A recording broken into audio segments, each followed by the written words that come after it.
Hello and welcome to I Can't Believe It's Not the Mouse, the podcast all about animation, not made by the mouse. I'm your host, Octaviano, and today I'll be doing another episode that's focused on the show entirely, not a specific episode. Yeah, it's not going to be something where it's much more clear and direct. You guys know the drill. Shows. Lots of great ones. Lots of newer shows tend to be more serialized. This is the thing that's a result of the popularity and, of course, streaming. Of course, it's also a result of people getting into anime and other stuff where it's like, okay, let's have this big ongoing story. Let's have each episode matter. And as a result, the episodes that don't normally matter are labeled as filler. And personally, I think that sucks, because there are a lot of good shows that didn't have this full-on direct story. A while back, I did the episode on Samurai Jack, and that was a show where it's like, yeah, there was a main goal throughout the show, but it wasn't just focused on doing this big, long, serialized story until pretty much the final season, which was understandable. They wanted to wrap things up, and it was, of course, a big story. But generally speaking, I just prefer that a lot of shows be free to explore what these characters are, who they, what the world is like, and, you know, all that stuff. So I don't really get too hung up on, like, oh, does each episode matter in the grand scheme of things. The only time that ever becomes a real annoyance for me is when it's stuff that is like, yeah, no real reason to do a filler if each episode is going to be this big important thing, and then out of nowhere you got this one episode where it's like it doesn't even matter. So it's like, you know, when it comes to the ones where it's like a weird one-off, or in some cases where it interrupts the flow of the story. I think one of the shows that was very notorious for that was Steven Universe, where I'd get invested in this big story and then they'd have these random episodes in between the big story pieces, and I'm like, look, normally I don't mind that, but, you know, you can't just leave me hanging with like, oh, what's going on in this story, and then I don't know, where it's just some nonsensical story. Like, you know, get that important stuff done before you start doing the nonsensical story. Or, you know, if you're gonna break it off like that, at least make the in-between, like, you know, make it feel like, okay, this is why it's okay, you know? But yeah, that's my general feeling on a lot of that. It is kind of funny to see a show in the streaming age that is just intentionally mocking it, even though it's kind of doing it, but also it kind of doesn't matter. And the show I'm talking about is Solar Opposites. Before we get started, I just want to say, if you're listening to this on YouTube, go ahead and give it a like, subscribe to the channel, feel free to comment, and ring the bell for notifications. Also, if you're on Spotify or just any other podcast site, follow this show on those platforms. So for those of you unaware, and I wouldn't be surprised if it's a lot, even though it seems to be pretty popular, Solar Opposites is a show that's on Hulu. It's currently on its 5th season. It's been renewed for a 6th season, so it isn't something that has no popularity. It's just something that I feel like has gone under the radar a bit, just because I don't see it advertised all that often, and I don't see a lot of people talking about it, even though it's been pretty consistent. I think it's a pretty enjoyable show. When this came out, it was pretty much marketed as like, oh, from the creator or co-creator, whatever, of Rick and Morty, and yeah, you could tell the art style is similar to Rick and Morty. Early on, they did have Justin Roiland doing the voice of the main character, Corvo. Humor-wise, it's pretty similar. It's a sci-fi show that, you know, is referential to a lot of pop culture, that kind of stuff. Justin Roiland is not involved. The co-creator of the show is more involved than he is. Co-creator Mike McMahon, I hope I'm saying that right, is more involved than Justin Roiland ever was, and the show's still going strong without Justin Roiland. Within the 4th season, because of all the controversy, Justin Roiland was replaced by Dan Stevens, who I think is a lot better as Corvo, because it really just highlights more how much different he is from the family. It's a funny show. I think early on I did kind of dismiss it a little bit, not entirely because I was watching it, but I did kind of dismiss it as like, okay, so this is like the less funny Rick and Morty, because it was Like, yeah, it's doing the sci-fi thing again, which, Rick and Morty already kind of has covered. And it's doing the whole, like, like, hey, we're referencing popular culture stuff, which, again, Rick and Morty was already kind of doing. So it was kind of like, yeah, what's really the point of this show? But it did grow on me. I have consistently come back to watch it every time a new season drops. There are also some specials in between it that aren't necessarily part of the seasons, but come out every now and then. Like, there's a Halloween one, a Christmas one, and a Valentine's Day one. The Christmas one is easily the best one, but they're all fun in their own right. Point being is that the show is really just more like a sitcom. It's pretty much just, here's a family of aliens. The opening pretty much sets it up perfectly, where it's the family of aliens from a planet that died. They landed on Earth just because they have a mission to basically repopulate their world. So Earth is pretty much one of the possible places that they could do it on. They have this little thing called the pupa, which is essentially the baby of the family, who will one day terraform the place, as long as the mission is successful. They get up to shenanigans, and that's generally the show. At least at first. Even within the first season, you already know that this is going to be bigger than what it's supposed to be, because there's a whole running subplot called The Wall within the show, where basically one of the kids on the show, Yumyalak, pretty much shrunk a bunch of humans, either because they're being rude to him, just for petty reasons, just to collect them, whatever. He just takes the small people and puts it in this whole, like, little wall terrarium, and as a result, it becomes this big epic storyline about a bunch of these small people starting to worship the aliens, specifically the other kid, Jessie, because she's nice to them, while creating their own society. And it's very funny stuff. It kind of feels like, in many ways, to me, what Quantumania was trying to do with the whole, quantum realm or whatever, with the small people in the small realm.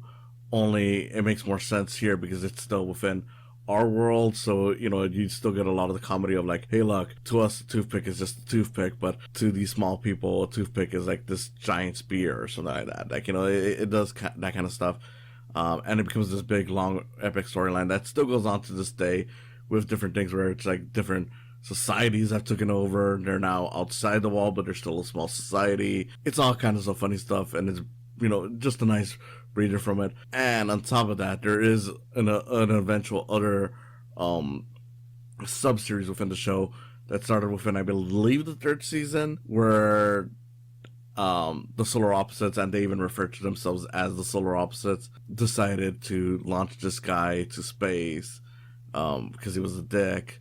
So they're like, okay, let's follow where that guy goes. And it's this whole thing where, he's involved with these people called the Silver Cops, and it's, again, another story of revenge, but it's this one's more sci-fi thing, which you would think would make it feel redundant, but because it's a human now in a place where it's full of aliens, it becomes this really kind of funny, contrast to the main storyline. And it's more about, like, okay, his journey from trying to get revenge while becoming a better person. Honestly, at this point, if they ever resolve the storyline, I doubt he's actually going to get revenge on the Solar Opposites. If anything, he's probably going to thank him or something. I don't know. Maybe he still just gets revenge on them just because. But that's generally what the show is. It's just sitcom, but there is this stuff building towards it. And on top of all that, every now and then they do have, like, these big story changes. I won't go into too many of them, but it is kind of funny that even within the first season, they were kind of telling you, like, yeah, we're not too focused on the lore and whatnot. Like, yeah, it is a thing that's in there, but we don't really give a shit. Because within the first season, like, the season finale pretty much ended with all these big reveals, like, oh, this is where the second season is going to go, only to end up revealing, oh yeah, that was just all, bullshit that the characters were essentially creating in a machine that was just a bunch of, like, imaginations of things just to basically set up, like, oh yeah, this is what's gonna happen soon, but not really. So it even mocks the very idea of, like, hey, let's do this big serialized story and then let's set up more serialized stories. But like I said, the charming thing is that as the story goes along, it does kind of acknowledge some of that stuff, but it just never goes too deep with it, so it never feels like it does that perfect line of like, yeah, this is doing like a connected story, but it's not really focused about that. It's not like, you do not need to watch season 3 to fully understand season 5. Like, it's, there are little things that help, especially when it comes to like the sub stories, but if you skipped out on it, they kind of catch you up enough to where you can get what's going on. I feel like the only one that is a little bit harder to follow is the Wall, because that's much more dependent on the long story arc. But what's amusing to me about that is that it still always kind of feels like it's just kind of mocking the very idea of like these serious dramas on TV that have these long story arcs, because they kind of even joke about like, yeah, we pretty much we got rid of one dictator, then the next one took over, then the next one took over, and it's like we kind of went through it. Now in this newest season, they finally got away from that bullshit. So it's like now it's a different thing, but it's still the same old struggles.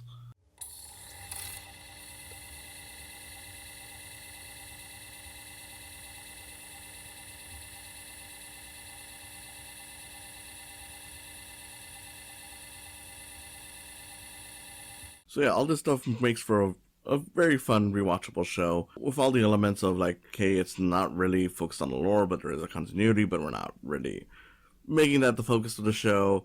But we do have some sub storylines, like, like some, basically B and C stories that pretty much focus on that stuff.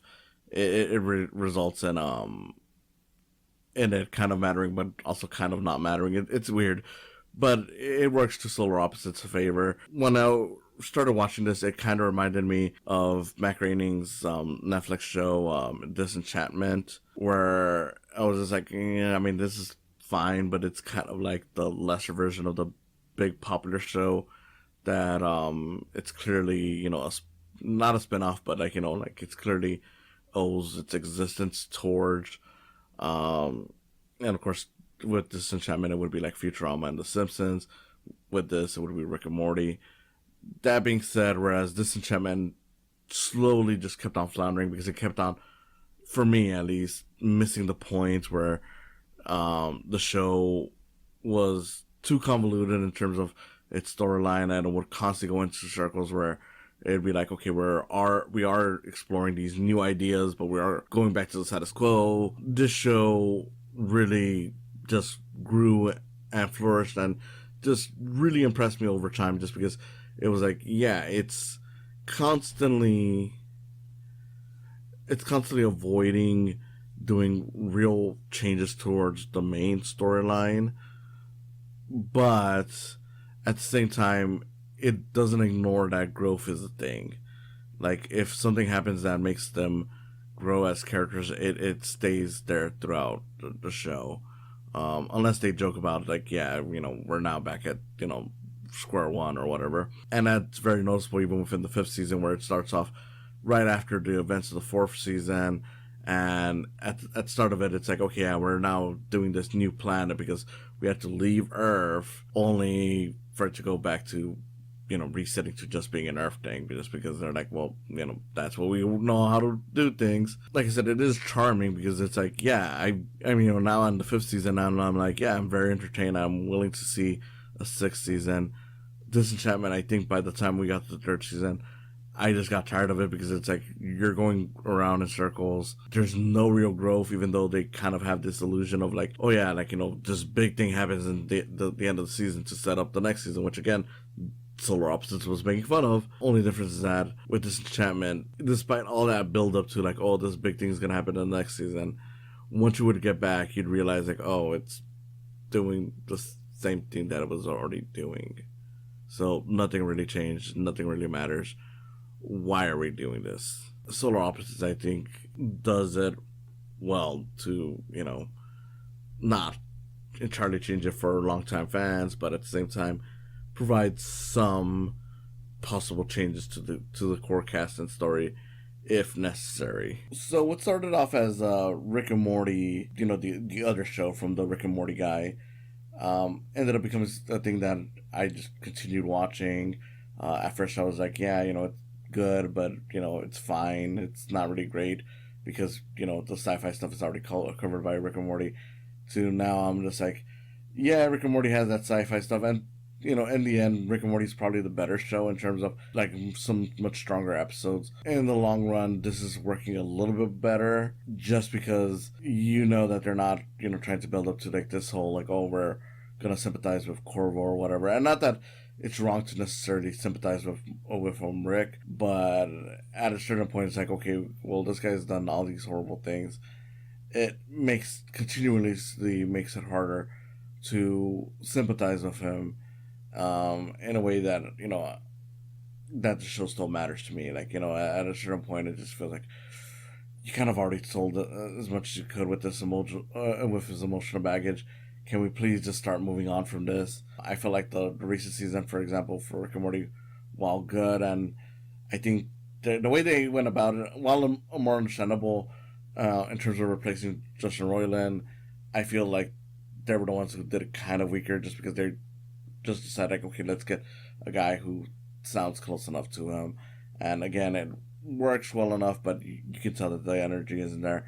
Versus with Solar Opposites, where Dan Stevens is clearly not even trying to be Justin Roiland, but it works because, like, okay, well, he's allowing himself to become the character rather than him trying to be someone else who was that character, if that makes sense. But yeah, like, I just feel like I'm more interested in watching more Solar Opposites than I am on more Rick and Morty. And again, it's not even a knock on Rick and Morty. I do think that in some respects it is the better show. It just feels like Solar Opposites has made enough of its own identity at this point that even though it is a sci-fi comedy show in a similar vein, it does feel like its own thing now, and it does feel like it's stronger for that.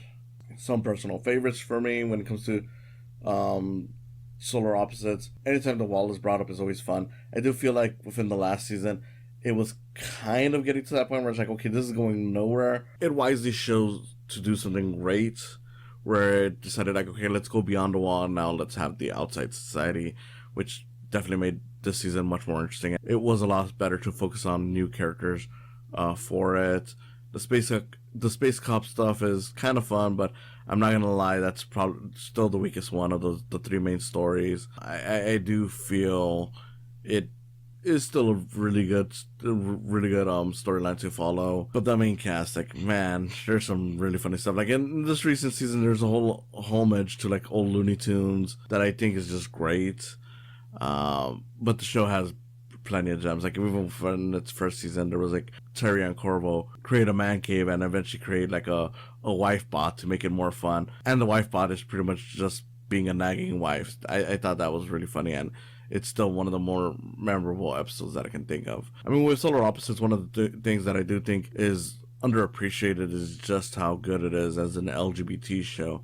Because you have the two main characters, the adults pretty much, Terry and Corvo being a gay couple, who, yeah, the show kind of establishes, like, gender isn't really the same thing when it comes to their species as it is to humans. That being said, they do go up front and say that, yeah, they're essentially males, and the way they're acting is pretty much gay. Like, they are a gay married couple. And it never just feels like, okay, we're trying to pat ourselves on the back for creating this. It always just feels like, yeah, this is an actual couple, and it's just more fun for it, because it's like, whereas when it comes to a lot of, the kids' animated shows, which I see a lot of the animation fans on like Twitter or Reddit or whatever often uphold as like the prime examples of how you can do this stuff, it's always like, yeah, but that always feels like they're just like, not that it's not necessarily bad, but it always just feels like, okay, we're inching towards it, but we're not gonna go deep enough to upset parents. But we do go deep enough to say, like, yeah, they are a gay couple. Sometimes they go a little further, but it's not a very often. This is one where it just feels like, yeah, we're fully gay. Who gives a shit if your parents approve or not? Because this is not a kid's show. So I love it for that reason. I can't think of much else, really. And that may just be because I am a little tired and exhausted right now, but I can't think too much about solar opposites right now. I will say if I do have any more ideas talking about it, maybe on specific episodes, I will eventually do that in the future. As a summary of the show, I think it's fun. It does start off as a little weak, like it's a weaker Rick and Morty, but I feel like as it went along, it definitely grew more and more on me, just because it evolved from just being another Rick and Morty to just being its own show. It's just a sitcom of aliens that happens to be by the Rick and Morty people, or was, or whatever. Point being, it's worthwhile. It's definitely worth checking out. Like I said, someday in the future, if I want to talk more about it, I'll probably talk more in depth on a specific episode. But we'll see. In any case, this has been Octaviano Macias, the host of I Can't Believe It's Not the Mouse. Thank you for listening, and I hope to see you again next time. Hey, does Corvo sound a little off? This thing must not be calibrated. Let me try again. No! Thanks for stopping by. Go ahead and follow this channel. Subscribe, like and comment, ring the bell for notifications. Go ahead and also follow my podcast, and give some love to my Patreon account while you're at it. It's www.patreon.com/saicams. Again, thanks for stopping by, and I hope you come back for more in the future.